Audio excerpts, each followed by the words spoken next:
Hai sobat, gimana kabar kalian? Semoga disehatkan selalu dan banyak rezekinya, amin. Jangan lupa untuk berlangganan. Dengan Anda berlangganan, Anda menjadi orang pertama di channel ini yang memiliki hak istimewa. Pada kesempatan kali ini, Sabta Novel akan melanjutkan Sword of Coming episode 55-56. Untuk melihat video selengkapnya, sahabat bisa kunjungi playlist yang telah Mimin sediakan. Yuk mari, kita berimajinasi bersama dan masuk ke alur ceritanya.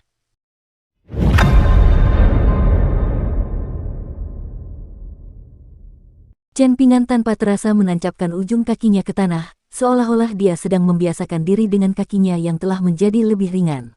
Dia mengamati Makuk Xuan sepanjang waktu, dan dia memperhatikan bahwa Makuk Xuan telah mengambil 5 batu, 4 di tangan kirinya dan 1 di tangan kanannya. Makuk Xuan tampak tenang dan kalem saat melihat gadis muda dari dunia luar yang pedang dan sarung goloknya kosong saat ini.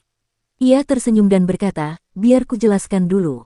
Ini adalah pertempuran antara aku dan Chen Ping'an, dan berdasarkan cerita yang biasa diceritakan nenekku saat aku masih kecil, para jenderal tidak boleh memanggil bawahannya untuk meminta bantuan saat mereka berduel 1 lawan 1. Siapapun yang meminta bala bantuan adalah seorang pengecut. Jika seorang jenderal dapat membunuh musuhnya, maka mereka akan sangat meningkatkan moral pihak mereka dan mereka pada dasarnya akan memenangkan pertempuran. Ning Yao tidak bisa menahan rasa kesal saat melihat Makuk Xuan. Dia belum pernah melihat orang yang bisa dipukul seperti itu sebelumnya. Meskipun Song Jixin dari Clay Fase Eli juga licik dan suka memamerkan pengetahuannya, setidaknya dia tampak seperti seorang sarjana muda. Sementara itu, anak laki-laki muda di depan mereka kurus dan pendek, dan kulitnya juga kecoklatan dan tidak lebih terang dari Chen Ping'an. Matanya juga sangat besar, dan ini membuatnya tampak sangat aneh dan luar biasa. Ditambah dengan logika dan penalarannya yang aneh, dan dia tampak seperti seorang wanita tua yang telah menuangkan setengah pon riasan ke wajahnya dan sengaja mencoba untuk bertindak malu-malu dan menggoda. Ini benar-benar pemandangan yang mengerikan. Chen Ping'an tidak mengucapkan ancaman apapun kepada Makuk Xuan, dan dia hanya membungkuk sedikit sebelum tiba-tiba meledak ke depan, dengan kecepatannya secepat kuda yang berlari kencang saat dia menyerang anak laki-laki dari Apricot Blossom Eli. Begitu cepat, Ning Yao menatap sosok Chen Ping'an yang berlari cepat. Hanya dalam sekejap mata, dia telah melesat lebih dari 6 meter.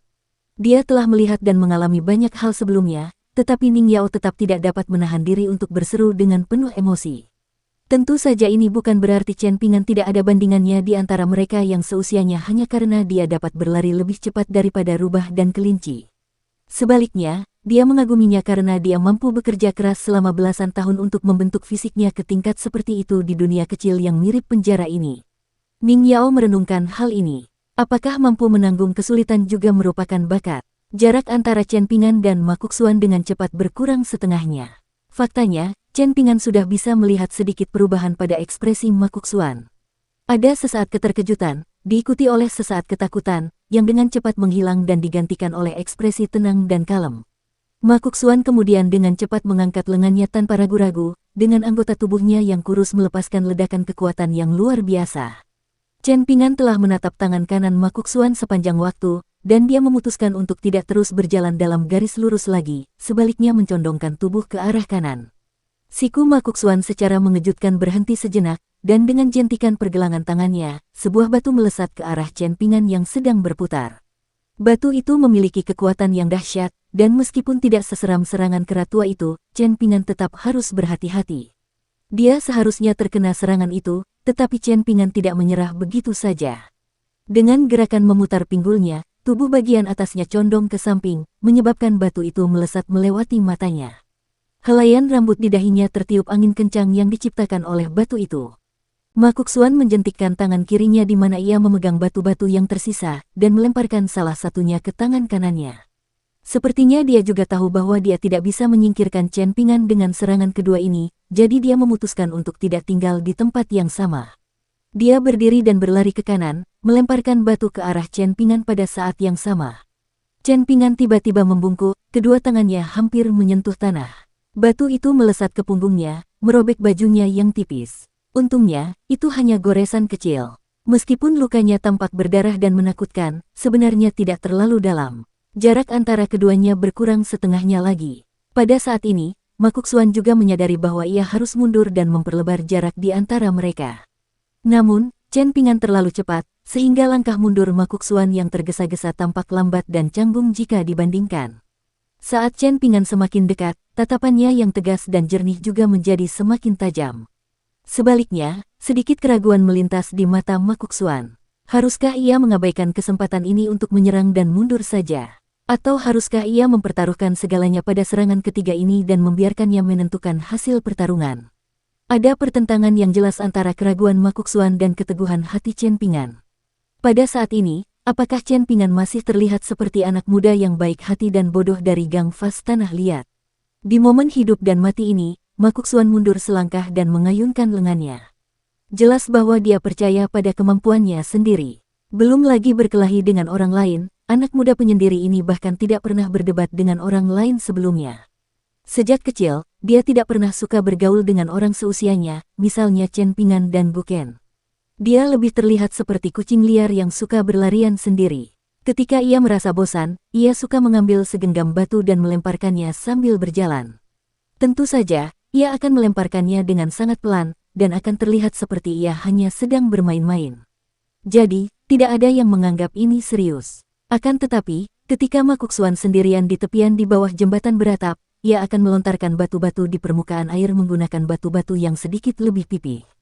Ia seringkali dapat membuat batu-batu itu melontarkan lebih dari selusin kali dan menghantam permukaan bawah jembatan lengkung batu di tepi seberang, menyebabkannya pecah. Ini adalah indikasi yang jelas tentang ketangkasan tangannya dan kekuatan lengannya. Makuk Xuan juga sering berjongkok di atas Azurekau Ridge, menggunakan batu untuk memukul ikan di air. Terlepas dari apakah batu-batu ini mengenai sasaran atau tidak, mereka hampir tidak pernah menimbulkan cipratan air. Akibatnya, seringkali ditemukan bangkai beberapa burung yang tergeletak di atap atau di halaman rumah di Apricot Blossom Alley itu. Hanya ada sekitar belasan meter tersisa antara Chen Pingan dan Makuk Xuan. Ketika menghindari dua serangan Makuk Xuan tadi, gerakan Chen Pingan dapat digambarkan lebih ke arah lincah dan ringan. Dia tidak memperlihatkan otot atau anggota tubuh yang kuat, dan dia seperti daun yang berkibar. Namun, ketika Chen Pingan dan Makuk Xuan hendak bertabrakan, Chen Pingan akhirnya memperlihatkan sisi kuatnya. Ia melangkah 3 kali dengan agresif dan kuat, kakinya tampak seperti palu yang menghantam besi saat mendarat, dan tampak seperti cakar yang dapat mengangkat gunung saat menjulang. Setelah 3 langkah besar ini, kedua anak muda itu hampir berhadapan. Makuk Xuan tidak punya cukup waktu untuk melempar batu lagi. Secara logika, dia sudah kehilangan kesempatan terbaiknya. Namun, hati Chen Pingan tiba-tiba tersentak saat ini, meskipun ia tetap tidak memilih untuk mundur. Ini karena momentumnya terlalu besar, sehingga mustahil baginya untuk berhenti tiba-tiba. Karena ini masalahnya, lebih baik ia melompat maju dan mengambil risiko. Sudut mulut Makuk Xuan melengkung membentuk senyum saat dia melepaskan tangan kirinya dan membuang batu-batu yang tersisa. Tangan kanannya sudah terkepal, jadi dia segera melangkah maju dan melayangkan pukulan. Dia telah memasang jebakan untuk Chen Pingan sejak awal. Keraguannya, membiarkan Chen Pingan mendekat, dan bahkan pilihannya untuk menyerang Chen Pingan dengan batu, semua ini adalah bagian dari rencana cermat Makuk Xuan. Dia sengaja terlihat lemah di hadapan musuhnya, dan tujuannya adalah untuk menarik anak laki-laki berlendir yang bisa lolos dari kera tua itu ke sisinya. Dia sengaja memancing Chen Pingan. Jarak 1 lengan sama dengan jarak 1 pukulan. Chen Pingan adalah seorang kidal, meskipun hal ini tidak terlalu terlihat. Dengan demikian, tinju kirinya bertabrakan dengan tinju kanan Makuk Xuan. Saat tinju mereka saling beradu, mereka berdua mengangkat kaki dan saling menendang hampir pada saat yang bersamaan. Chen Pingan dan Makuk Xuan keduanya terlempar kembali sebelum jatuh dengan keras ke tanah. Jarak di antara mereka bertambah menjadi sekitar 20 meter lagi. Makuk Xuan bangkit berdiri, berlutut dengan satu lutut sambil menarik napas dalam-dalam. Dia mengangkat lengannya dan melepaskan kepalan tangan kanannya. Ini karena dia belum melempar batu terakhir. Jadi, meskipun telapak tangannya tidak bisa digambarkan berdarah dan hancur, luka di telapak tangannya masih merah darah dan menakutkan. Makuk Xuan meringis sambil mengusap perutnya. Ada semangat di matanya, dan dia tertawa terbahak-bahak sambil berkata, "Chen Pingan, berani bertukar pukulan lagi." Tangan kiri Chen Pingan berada dalam kondisi yang lebih menyedihkan. Ini karena ada luka sayatan yang dalam di telapak tangannya akibat pecahan porselen saat dia membunuh Kai Jinjian di gang kecil. Meskipun dia mengoleskan salep herbal rahasia dari toko obat keluarga yang setiap hari, luka parah seperti itu biasanya membutuhkan waktu sekitar 100 hari untuk sembuh sepenuhnya. Terlepas dari seberapa kuat fisik Chen Pingan, dia bukanlah dewa atau makhluk abadi yang kuat. Jadi, dia pasti lebih menderita selama pertukaran dengan Makuk Xuan. Terbungkus kain katun, tangan kiri Chen Pingan sudah gemetar tanpa sadar. Darah merembes melalui kain katun dan menetes ke rumput liar di samping kakinya. Chen Pingan memaksakan diri untuk menarik napas dalam-dalam, dan ini membuatnya jelas merasakan nyeri yang menusuk menjalar dari perutnya. Ia perlu menentukan seberapa besar nyeri ini akan memengaruhinya dalam pertukaran yang akan datang. Dia melakukan ini karena kebiasaan.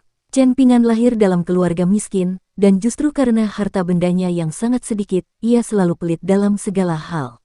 Sebaliknya, mereka yang lahir dalam keluarga kaya seperti Song Jixin dan Lu Zhenchun tidak akan pernah peduli berapa banyak koin tembaga yang mereka miliki di saku mereka. Mereka peduli dengan gambaran yang lebih besar, jadi mereka kurang peduli dengan hal-hal sepele ini. Namun, Chen Pingan tentu saja tidak bisa melakukan ini. Jadi, kesan yang diberikan Chen Pingan kepada orang lain adalah bahwa ia adalah orang yang sangat berhati-hati yang sedikit bimbang tetapi juga sangat pandai menanggung berbagai hal. Sementara itu, ia tidak tampak sangat bersemangat dan ambisius seperti pemuda lainnya. Adapun Makuk Xuan, yang secara misterius berlari untuk bertarung dengannya, kemungkinan besar dia bisa dianggap sebagai orang yang aneh dan eksentrik yang juga sangat tidak masuk akal. Ning Yao masih bisa digambarkan sebagai orang yang tajam dan pantang menyerah, setidaknya, tetapi Makuk Xuan adalah seseorang yang akan membuat orang lain bingung. Chen Pingan tidak berbalik, dan dia melambaikan tangannya ke arah Ning Yao dengan punggung menghadapnya, menandakan bahwa dia baik-baik saja.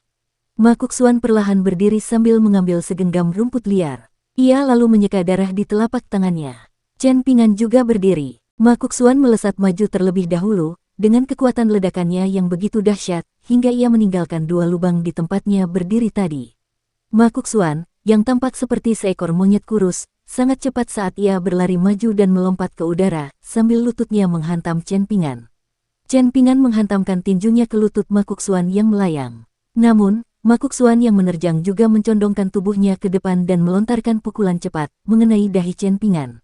Pada saat yang sama, lututnya yang tertekuk langsung lurus dan menghantam dada Chen Pingan. Seolah-olah Chen Pingan telah menderita hantaman palu di kepalanya dan palu godam di dadanya, mengakibatkan dia terjatuh ke belakang tanpa sadar. Makuk Xuan jatuh terguling-guling di udara sebelum mendarat dengan kedua kakinya dan terus berlari ke depan sambil tersenyum nakal. Dia tiba di hadapan Chen Pingan yang setengah jongkok dalam waktu singkat, dan dia segera melancarkan tendangan lagi. Chen Pingan mengangkat lengannya untuk menangkis, dengan lengan kirinya di luar dan lengan kanannya di dalam. Dia dengan keras kepala melindungi wajah dan dadanya. Chen Pingan terlempar oleh tendangan Makuk Xuan. Namun, pusat gravitasinya sangat rendah, dan dia juga melindungi titik lemahnya, jadi hasilnya tidak berdarah dan menyedihkan. Dia terus berguling-guling di tanah.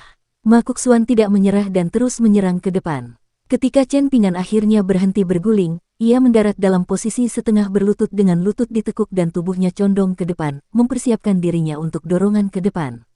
Sulit untuk mengatakan apakah ini disengaja. Ekspresi wajah Makuk Xuan berubah. Pada saat berikutnya, Chen Pingan melesat maju seperti anak panah yang dilepaskan dengan tarikan penuh, langsung tiba di hadapan Makuk Xuan. Kecepatannya begitu cepat sehingga ia tampak seperti orang yang sama sekali berbeda dibandingkan sebelumnya. Tampak lemah di mata musuh. Chen Pingan juga tahu cara melakukan ini. Makuk Xuan bahkan tidak punya waktu untuk melayangkan pukulan saat Chen Pingan menusukkan bahunya ke dadanya. Makuk Xuan terhuyung mundur, dengan rasa sakit yang menyiksa menjalar dari perutnya. Dia secara naluriah membungkuk, namun pelipis kirinya langsung terkena ayunan lengan bawah Chen Pingan. Kekuatan pukulan itu begitu hebat hingga dia terlempar dengan cara yang aneh, dengan kakinya mengikuti di belakang tubuhnya saat dia terbang ke samping. Namun, Chen Pingan tiba-tiba mencengkeram kaki Makuk Xuan sebelum mengayunkannya berputar-putar. Dengan raungan yang keras, ia kemudian dengan kejam melemparkan bocah seberat 90 pon itu ke kejauhan. Makuk Xuan terbang ke arah patung dewa yang sedang duduk yang ambruk di satu sisi. Patung ini tingginya sekitar 5 meter, dan jika keadaan terus seperti ini, maka Makuk Xuan pasti akan mengalami nasib yang sangat mengerikan. Namun, Makuk Xuan tidak bergantung pada bantuan eksternal apapun saat ia menciptakan kejutan untuk dirinya sendiri. Kakinya mendarat di kepala patung itu satu persatu, dan dia langsung menekuk lututnya untuk menyerap benturan sebelum segera meluruskannya lagi, menyebabkan dia melesat maju berkat momentum pantulan yang besar. Dia melesat ke arah lawannya di kejauhan. Ini sangat mirip dengan apa yang dilakukan Chen Pingan saat itu. Namun, mata Ma Kongquan tiba-tiba membelalak karena terkejut dan ketakutan. Yang menyambutnya adalah pemandangan Chen Ping'an berdiri di sana, dengan satu tangan terangkat dan memegang belati pendek yang tampaknya muncul entah dari mana. Ujung bilahnya langsung menunjuk ke arah Ma Kongquan yang datang dengan cepat. Ketika orang mengucapkan kata-kata, mencari kematian, mungkin inilah jenis situasi yang mereka bicarakan, bukan? Meskipun lengan Chen Ping'an bergetar hebat, cara dia memegang belatinya tetap memastikan tubuh Ma Kongquan tertusuk dengan bersih. Satu-satunya perbedaan adalah apakah bilahnya menembus lengan, kepala, atau dadanya. Ma Kongquan tengah menghadapi situasi berbahaya, dan ia dicekam rasa kaget dan takut yang amat sangat. Namun, ia tidak berniat menyerah. Ia memutar tubuhnya dengan susah payah, bertekad melindungi organ vitalnya dari bilah pedang yang mendekat dengan cepat. Tepat pada saat ini, sosok tinggi muncul di antara Chen Ping'an dan Ma Kongquan. Ini adalah seorang pria paruhbaya dengan pedang terikat di punggungnya dan jimat harimau terikat di pinggangnya. Chen Ping'an tidak dapat melihat apa yang dilakukannya, tetapi dalam sekejap, Ma Kongquan berputar di udara dan mendarat dengan kedua kakinya, tubuhnya tegak sempurna saat dia berdiri di samping pria itu. Pria itu menoleh ke arah Chen Ping'an yang telah melangkah mundur dengan belati masih di tangannya. Ada rasa setuju dan penghargaan yang tak terselubung di matanya saat dia terkekeh pelan dan berkata, "Kalian berdua melakukannya dengan cukup baik." Darah merembes dari sudut mulut Chen Ping'an, dan dia mundur selangkah lagi. Pria itu tersenyum saat melihat ini, dan berkata dengan nada menyarankan, "Karena aku telah menyelamatkan Ma Kongquan, aku akan membalas budimu dengan melakukan kebaikan kepadamu. Setelah aku pergi, aku akan meyakinkan si kera pemindah gunung dari Gunung Sun Skok untuk menghentikan pengejarannya terhadap kalian berdua. Bagaimana menurutmu?" Ning Yao berjalan ke samping Chen Ping'an. Seniman bela diri dari Gunung Bela Diri Sejati itu menatap Ning Yao dengan saksama. Ia kemudian menoleh ke Chen Ping'an dan berkata, "Kau tidak punya hak untuk tawar-menawar denganku. Angguklah jika kau setuju, dan tetaplah diam jika kau tidak setuju. Jika kau merasa ini tidak adil, atau jika kau merasa dirugikan, atau jika kau merasa beruntung dan bisa lolos dari kera tua itu, maka kau bisa datang dan mencariku di Gunung Bela Diri Sejati di masa mendatang.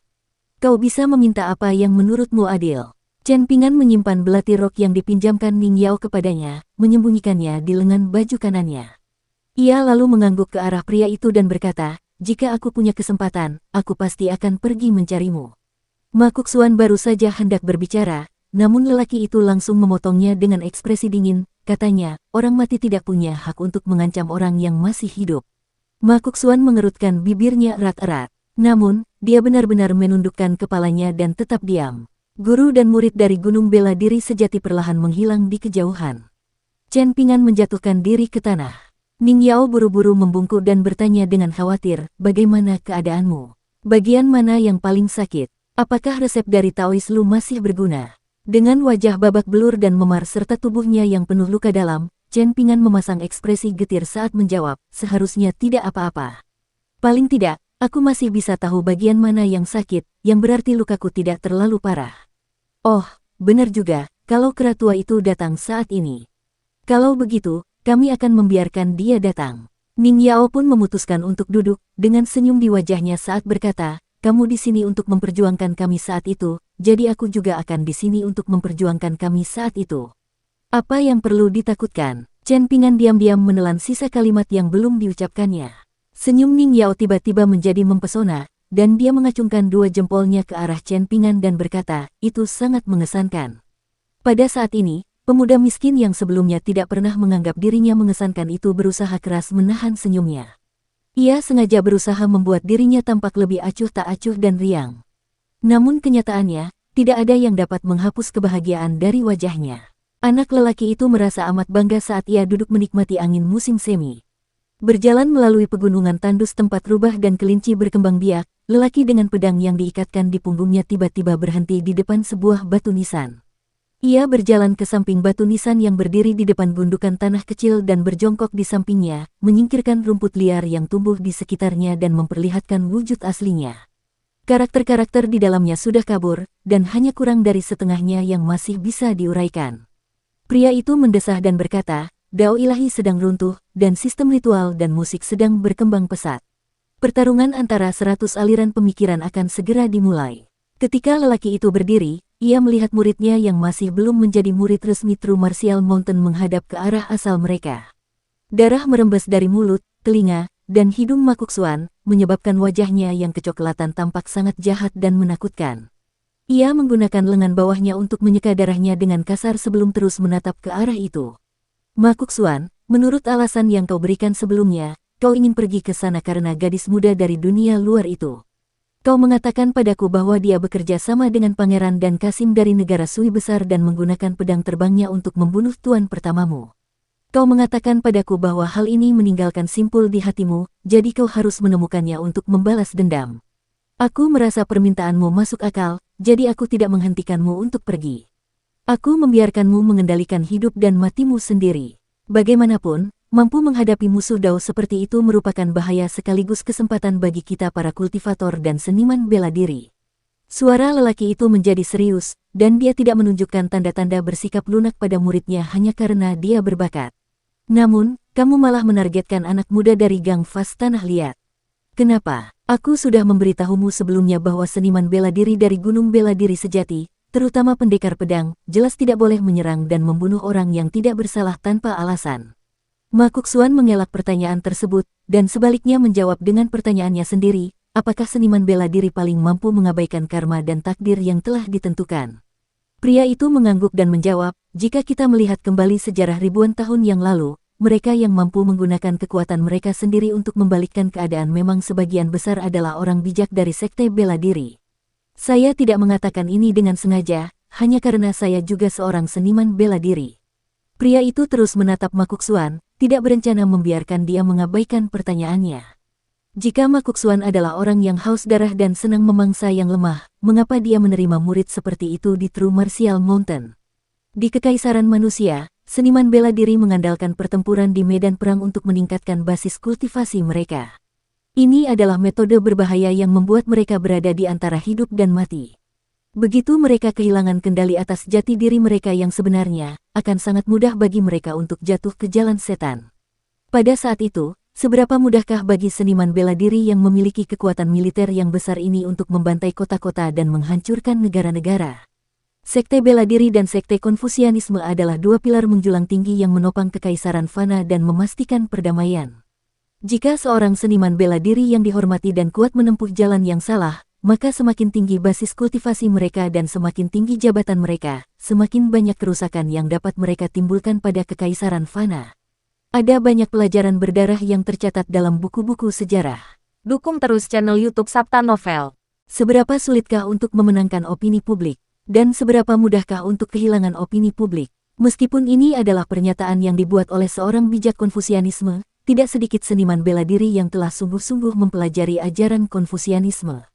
Mereka semua sangat setuju dengan pernyataan ini. Mungkin Makuk Xuan menyadari suasana yang semakin berat. Namun, dia tidak terburu-buru menjelaskan dirinya sendiri, dan dengan ringan dia menutup telinganya dengan tangannya.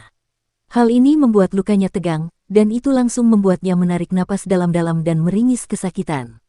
Dia rileks sejenak sebelum menurunkan tangannya dan melihat genangan darah di telapak tangannya. Baru pada saat itulah dia berkata, namanya Chen Pingan, dan ayahnya meninggal saat dia masih sangat muda. Sebelum meninggal, pria itu adalah seorang pembuat tembikar terkenal di kota kecil itu. Dia sangat ahli dalam kerajinannya, dan dia juga orang yang sangat jujur. Namun, suatu hari dia tiba-tiba meninggal, dan jasadnya pun tidak pernah ditemukan. Meskipun nenekku tidak pernah mengakuinya, aku masih ingat dengan jelas suara guntur dan hujan deras malam itu. Aku terbangun karena suara guntur, dan aku mendapati nenekku tidak ada di sampingku. Ketika aku membuka pintu sedikit, aku melihat ayahku berlari diam-diam dengan wajah gembira dan takut. Itu ekspresi yang sangat aneh. Ibu terus menepuk punggungnya, dan dia tidak bisa menghapus senyum dari wajahnya. Dia benar-benar sangat gembira. Makuk Xuan mengerutkan kening tanpa sadar saat mencoba mengingat kembali kenangan suram itu, dan melanjutkan, hanya nenekku yang tetap diam, dan dia juga tidak terlihat terlalu bahagia. Tidak hanya itu, dia bahkan memarahi ayahku dengan marah, berkata, apakah menurutmu dia akan menikahimu hanya karena suaminya meninggal? Mengapa kamu tidak buang air kecil dan menggunakannya sebagai cermin untuk melihat dirimu sendiri? Klan Chen dari Gang Fas Tanah Liat hanya memiliki satu anak selama beberapa generasi, jadi apakah kamu tidak takut mendorong mereka bertiga sampai mati? Ketika cabang klan Chen ini lenyap karenamu, apakah kamu tidak takut Dewa Yin leluhur mereka akan mencarimu untuk membalas dendam? Mundur 10.000 langkah, apakah kamu benar-benar tidak menyadari kepribadian wanita itu? Apakah kamu tidak menyadari bahwa dia tidak akan pernah menikah lagi? Ayahku tersenyum malu saat itu, dan mungkin dia mengira bahwa dia telah berkomitmen dan akan segera mendapatkan balasannya. Jadi, dia tidak berpura-pura menyesal. Akhirnya, nenekku menunjuk ibuku dan memarahinya dengan kejam. Namun, ibuku juga tidak memiliki sifat pemarah, jadi mereka berdua hampir berkelahi di aula utama. Ayah saya adalah tipe orang yang menyukai hal-hal baru dan bosan dengan hal-hal lama, jadi semua orang di lingkungan sekitar tidak menyukainya saat itu. Dia secara alami membantu ibu saya alih-alih nenek saya, dan pada akhirnya, nenek saya duduk di lantai dan memukul dadanya dengan sedih. Dia meratap di plakat itu sambil menangis, dan dia berkata bahwa klan Ma telah menerima seorang pembuat onar besar dalam diri ibu saya ke dalam klan. Dia mengutuk mereka dan berkata bahwa mereka akan mati dalam ketidakpuasan dan penyesalan. Setelah mendengarkan penjelasan Makuksuan, lelaki itu bertanya, kau ingin mengumpulkan karma tak berwujud dari perbuatan jahat mereka untuk dirimu sendiri. Kau ingin ayah dan nenekmu akhirnya meninggal dengan tenang.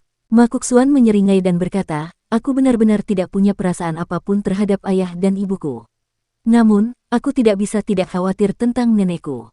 Dia tidak mau ikut ke gunung bela diri sejati bersamaku, dan dia berkata bahwa dia pasti harus dimakamkan di samping kakek saat dia meninggal. Jadi, jika dia pergi ke gunung bela diri sejati yang jauh, dia pasti harus membebaniku dengan perjalanan kembali ke kota kecil di masa depan.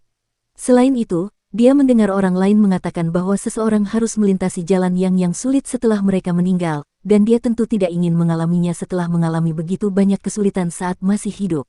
Itu bisa dimengerti, kata pria itu. Namun, kamu tetap salah.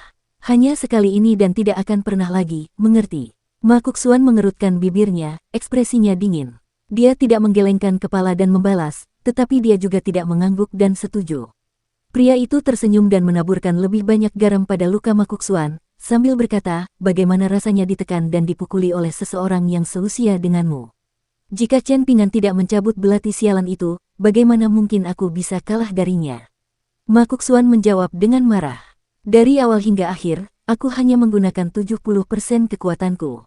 Jika aku tidak mencoba mempermainkannya. Pria itu tertawa mengejek dan berkata, bermain-main dengannya. Jangan ganggu aku. Apakah rencanamu untuk tidak membunuhnya dengan 70% kekuatanmu agar gadis muda itu meremehkanmu? Lalu kau bisa membunuhnya juga setelahnya, sekaligus mendapatkan 2 pulau dengan 1 batu. Sungguh ambisius. Wajah Makuksuan sedikit memerah. Namun, dia tetap keras kepala dan berkata dengan marah, siapa tuanmu sebenarnya?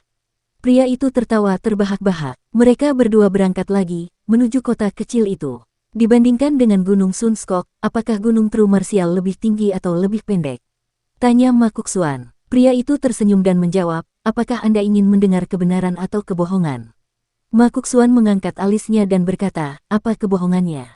Mereka hampir sama saja, jawab pria itu. Makuksuan mendesah sedih, dan dia merasa sangat tidak beruntung saat bertemu orang baru. Tuan pertamanya telah meninggal secara misterius di Dragon Reading Alley, sementara tuan keduanya tidak terlalu kuat, tetapi memiliki banyak aturan. Pria itu tersenyum dan melanjutkan, di permukaan, Sunskok Mountain adalah salah satu sekte dasar pedang Dao. Namun, dalam benak para kultivator dari benua Eastern Treasured Vial, statusnya jauh lebih rendah daripada musuh bebuyutannya, Wind Lightning Field. Akibatnya, Sunskok Mountain tidak dianggap sebagai sekte kelas 1. Tentu saja, ini hanya penampilan yang salah, dan pada kenyataannya, Sunskok Mountain memiliki fondasi yang sangat kuat. Hanya karena konflik itulah mereka tampak lebih lemah dari yang sebenarnya. Pada waktu itu, ada seorang pendekar pedang dari Wind Lightning Field yang keterampilannya dalam menggunakan pedang jauh melampaui orang lain di generasinya. Dia terlalu mempesona, dan kecemerlangannya memaksa Sunskok Mountain untuk menanggung penghinaan selama ratusan tahun. Betapapun hebatnya kau memuji Gunung Sunskok, itu tetap tidak akan mengubah fakta bahwa Gunung True Martial lebih rendah dari mereka. Bentak Makuksuan. Pria itu terkekeh dan berkata, Makuksuan, kamu salah. Jurang antara Gunung Sunskok dan Gunung True Martial kira-kira seukuran Gunung Sunskok lainnya. Makuksuan tersentak saat mendengar ini, tetapi dia segera memahami makna di balik kata-kata ini. Dia segera tersenyum dan berkata, itu lebih seperti itu. Sekte adalah sekte, dan kamu adalah kamu, lelaki itu mengingatkan anak muda itu. Makuksuan terkekeh dan berkata, kau juga salah. Maksudku, karena gunung bela diri sejati begitu tinggi, akan jauh lebih mudah bagiku untuk menemukan orang untuk beradu tanding saat aku menjadi lebih kuat di masa depan. Paling tidak, aku tidak akan dikelilingi oleh sekelompok orang lemah dan bodoh. Pria itu tersenyum dan menjawab, apakah kata-kata ini akan lebih meyakinkan jika diucapkan oleh anak muda dari Clivase Eli itu? Tuan macam apa kamu ini? Makuksuan berkata dengan marah. Hati-hati, aku tidak akan membalas dendam padamu jika kamu terbunuh di masa depan. Lelaki itu mengulurkan tangan ke belakang dan menepuk sarung pedangnya, sambil tersenyum tipis berkata, selain pedang ini, aku tidak punya saudara lain. Kalau aku terbunuh, apa gunanya aku membalas dendam? Bukankah masih ada Gunung Bela Diri Sejati? Makuksuan bertanya dengan ekspresi bingung. Gunung Bela Diri Sejati berbeda dari sekte lain di benua botol harta karun timur. Kau akan mengerti saat kau sampai di sana, kata pria itu. Jimat harimau yang tergantung di pinggangnya bergetar pelan. Pria itu memeganginya sebentar sebelum berkata dengan suara serius, cepat, kita harus kembali ke kota kecil. Kami, seniman bela diri, mampu mencari keberuntungan dan menghindari malapetaka, dan kami juga mampu meramal masa depan. Ini hampir seperti naluri bagi kami. Makuksuan memutar matanya dan berkata, bahkan jika kota kecil ini telah jatuh ke dalam kekacauan total, dengan orang luar dan penduduk yang saling bertarung hingga terbentuk lautan darah, apa hubungannya itu denganku? Biar aku perjelas, aku setuju untuk tidak membunuh orang yang tidak bersalah, tetapi aku juga tidak akan berusaha membantu orang lain. Pria itu memasang ekspresi serius saat dia mencengkeram bahu Makuksuan dan memerintahkan, jangan bicara. Tahan napasmu. Keduanya menghilang dalam sekejap sebelum segera muncul kembali sekitar 50 meter jauhnya. Proses ini berulang lagi, dan gerakan mereka menghilang dan muncul kembali tampak seperti batu-batu yang dilontarkan Makuksuan menyeberangi sungai. Selain tergores di punggung oleh lemparan batu oleh Makuksuan, Chen Pingan sebenarnya tidak mengalami banyak luka. Namun, ini jelas bukan berarti dia merasa baik-baik saja saat ini. Luka yang paling merepotkan tetaplah luka di telapak tangan kirinya, terutama karena dia telah memperlambat penyembuhannya dengan merendamnya di air saat mengarungi sungai untuk mengumpulkan kerikil empedu ular dan menangkap ikan. Bertukar pukulan dengan Makuksuan saat itu semakin memperburuk masalah. Ketika Chen Pingan melepaskan kain katun itu, satu-satunya hal yang dapat dilakukannya adalah mengambil botol porselen dari kantong di pinggangnya dan menelan isinya. Ini adalah obat herbal alami yang telah diseduhnya sesuai dengan resep yang diperolehnya dari toko obat keluarga yang bertahun-tahun yang lalu. Efeknya hanya untuk meredakan rasa sakit. Setelah mengambil kembali belati roknya yang tampak kuno, Ning Yao mengiris sehelai kain besar dari lengan bajunya dan memotongnya menjadi beberapa bagian.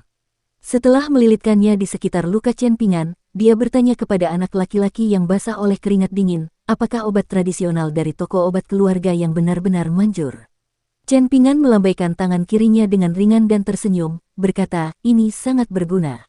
Saya benar-benar kesakitan saat itu, dan saya hanya pernah merasakan sakit yang menyiksa seperti ini 2 kali sebelumnya. Bahkan tulang-tulang di tanganmu terlihat. Bagaimana mungkin kau tidak kesakitan? Ning Yao memarahi. Apakah kau pikir kau telah mencapai tubuh Vajra dari Arhat Buddha? Atau mungkin fisik murni dari penguasa sejati Tao? Siapa yang memaksamu untuk bertindak berani? Siapa yang memaksamu untuk melawan Makuksuan 1 lawan 1?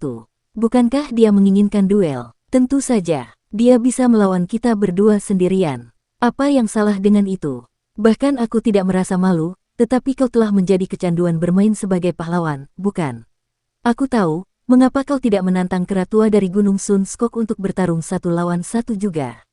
Dan aku bahkan akan terus bertepuk tangan dan bersorak untukmu. Chen Pingan baru saja hendak menyela dan menjelaskan alasannya padanya. Namun, Ning Yao langsung melotot ke arahnya, jadi dia hanya bisa mengangguk dan berkata, ya, kamu benar, Ning Yao. Ning Yao meliriknya sekilas, lalu berkata, pikiranmu tidak sesuai dengan mulutmu. Kau pikir aku tidak tahu? Chen Pingan terkekeh mendengar ini. Sementara itu, tatapannya tetap tertuju pada belati rok di tangannya. Sekilas, belati rok ini tampak kecil dan menggemaskan. Namun, setelah diamati lebih dekat, orang akan menyadari bahwa belati itu setajam silet dan dingin. Chen Pingan merasa bahwa belati rok ini adalah kebalikan dari pemiliknya. Ning Yao menyuruh Chen Pingan untuk mengangkat tangan kanannya, dan dengan lembut ia meletakkan kembali belati rok itu ke sarung pedang yang diikatkan di lengannya. Jangan coba-coba, dan jangan punya pikiran tersembunyi tentang belati ini, katanya memperingatkan. Ning Yao, kamu terlalu banyak berpikir, jawab Chen Pingan dengan jengkel. Ning Yao tiba-tiba menunjuk ke arah patung penegak hukum Tao yang lengannya patah dan berkata, apakah kamu tahu dari batu apa dasar patung hitam pekat itu dipotong dan dibuat? Chen Pingan mengangguk dan menjawab, tentu saja aku tahu. Ning Yao, kau bertanya pada orang yang tepat. Jika kita mengikuti sungai dan menjelajah lebih dalam ke pegunungan, aku perkirakan kita perlu berjalan setidaknya setengah hari, kita akan tiba di depan tebing batu hitam yang seluruhnya terbuat dari batu jenis ini. Tebing itu sangat kokoh, dan bahkan memukulnya dengan palu tidak akan menyebabkan kerusakan apapun. Belum lagi memukulnya dengan kapak atau semacamnya. Ada juga beberapa alur di permukaan tebing, dan batunya berada pada sudut yang cukup besar di dalam alur-alur ini. Alur-alur itu tidak mulus atau rata. Setiap kali Pak Tua Yao dan aku berjalan melewati tempat ini, dia akan memintaku untuk mengasah kapak-kapak di permukaan tebing. Dan percayalah, kapak-kapak itu akan benar-benar berkilau setelah diasah dengan baik. Kapak-kapak itu akan tampak sama sekali berbeda dari sebelumnya. Ning Yao mengerutkan kening, tidak tahu apakah harus tertawa atau menangis. Menggunakannya untuk mengasah kapak untuk menebang pohon dan memotong kayu bakar. Mata Chen Pingan berbinar, dan dia berseru, itu berharga. Betapapun berharganya, apakah kau bisa mendapatkan sebongkah batu kecil dari tebing besar itu? Kata Ning Yao sambil mendengus. Aku bilang padamu, bahkan makhluk abadi biasa tidak bisa melakukan itu. Tentu saja, kecuali mereka adalah makhluk abadi pedang yang kuat yang juga bersedia mengorbankan senjata ilahi. Jika memang begitu, mereka mungkin bisa menebas dua lempengan batu yang masing-masing berukuran sekitar 9 meter panjangnya.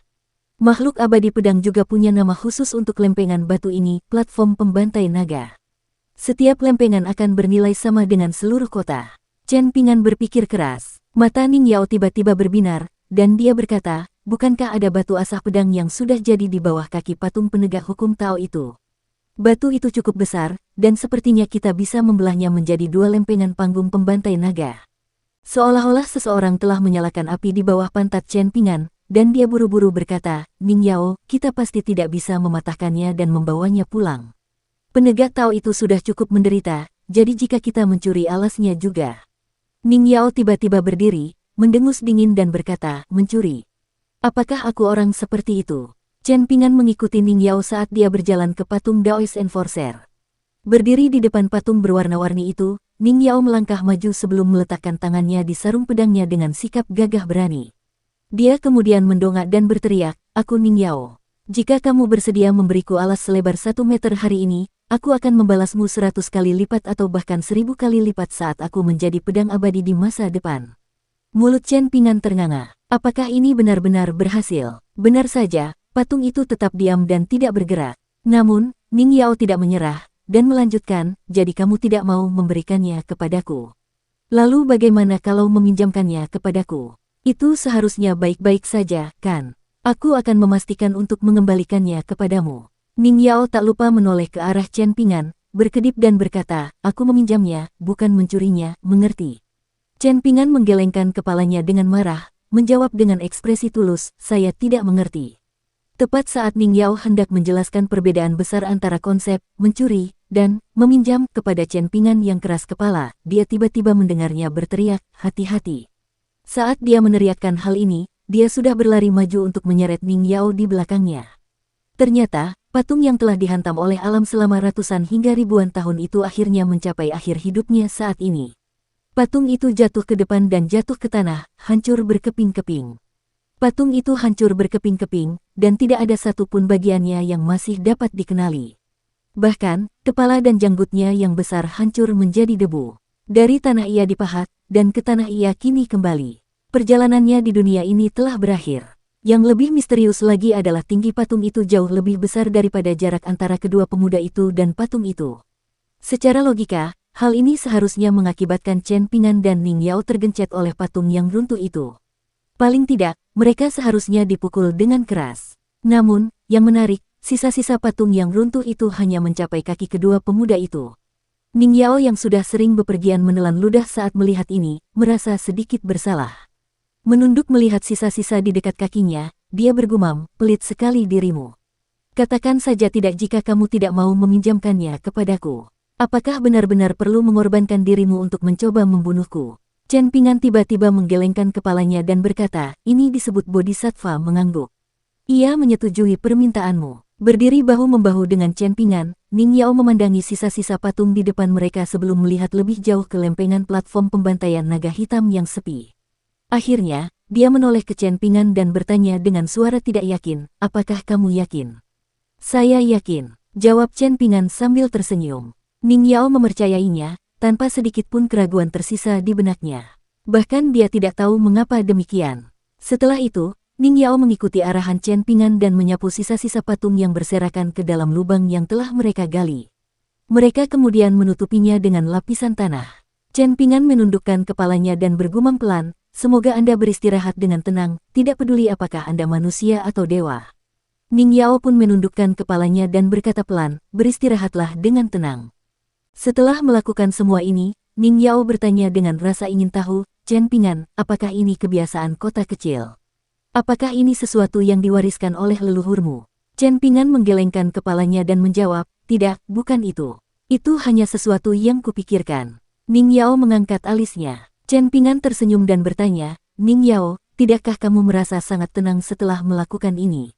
Ning Yao menggelengkan kepalanya dan menjawab, "Tidak." Chen Pingan menggaruk kepalanya. Ia melihat ke dasar patung hitam itu dan bertanya, "Itu disebut panggung pembantai naga." Mehaem. Seniman bela diri mungkin menyebutnya sebagai batu asah pedang atau batu asah pedang, dan hanya pendekar pedang yang akan menyebutnya sebagai platform pembunuh naga, jawab Ning Yao. Dia berbalik untuk melihat ke arah barat daya, dan dia tampak seperti sedang kesurupan saat dia berkata dengan lembut, "Orang-orang di kampung halamanku juga menyebutnya sebagai batu asah pedang.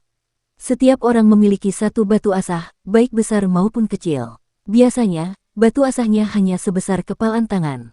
Namun, ada beberapa pendekar pedang yang klannya telah menurun dan basis kultivasinya rendah, sehingga batu asah pedang mereka hanya seukuran ibu jari.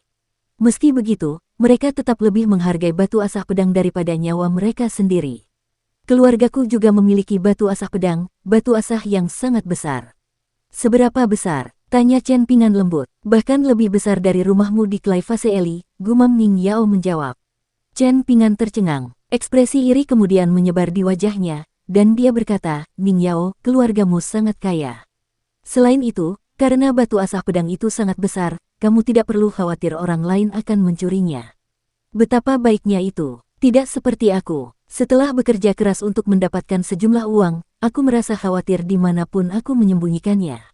Ning Yao tadinya merasa sedikit sedih memikirkan kampung halamannya, tetapi kesedihannya langsung sirna saat itu juga, dan dia berkata sambil tersenyum, "Mari kita belah batu asah pedang ini menjadi dua dan masing-masing mengambil setengahnya." Chen Pingan melambaikan tangannya dan berkata, "Untuk apa aku membutuhkannya? Aku memang punya parang di rumah, tetapi itu tidak memerlukan batu asah pedang yang sangat berharga. Hatiku akan sakit setiap kali aku menggunakannya, jadi apa gunanya? Ning Yao, kurasa sebaiknya kau ambil saja semuanya." "Oh, benar juga, bukankah kau ingin meminta Tuan Ruan untuk menempa pedang untukmu? Kau dapat menggunakan separuh batu asah pedang lainnya untuk membayarnya." "Chen Pingan, apakah kamu benar-benar bodoh, atau kamu orang yang ceroboh?" Ning Yao berkata dengan jengkel. Chen Pingan merenungkan hal ini sejenak sebelum tersenyum dan berkata, "Ning Yao, anggap saja aku orang yang baik hati dan bodoh." Ning Yao tiba-tiba menunjuk Chen Pingan, dengan ekspresi penuh kesadaran di wajahnya. Dia tersenyum dengan mata menyipit dan berkata, "Chen Pingan, jujurlah padaku. Apakah kamu punya motif tersembunyi? Apakah kamu berpikir bahwa semuanya akan tetap menjadi milikmu setelah kamu menjadikan aku istrimu? Sungguh perhitungan yang luar biasa. Sangat mengesankan." Chen Pingan meringis, dan dia benar-benar hampir menangis saat ini. Apa ungkapan yang diucapkan Song Jixin sebelumnya? Dia yang punya pikiran untuk memukul anjingnya akan dengan mudah menemukan tongkatnya. Ning Yao tertawa terbahak-bahak dan berseru, "Aku hanya bercanda. Lihat betapa takutnya dirimu." Chen Pingan tidak dapat menahan diri untuk tidak mendesah. Pikirannya benar-benar merasa sedikit lelah saat ini. Ekspresi Ning Yao tiba-tiba menjadi serius, dan dia berkata, "Hati-hati. Pedang terbangku sudah kembali." Chen Pingan tiba-tiba menjadi tegang, seolah-olah dia sedang menghadapi musuh besar.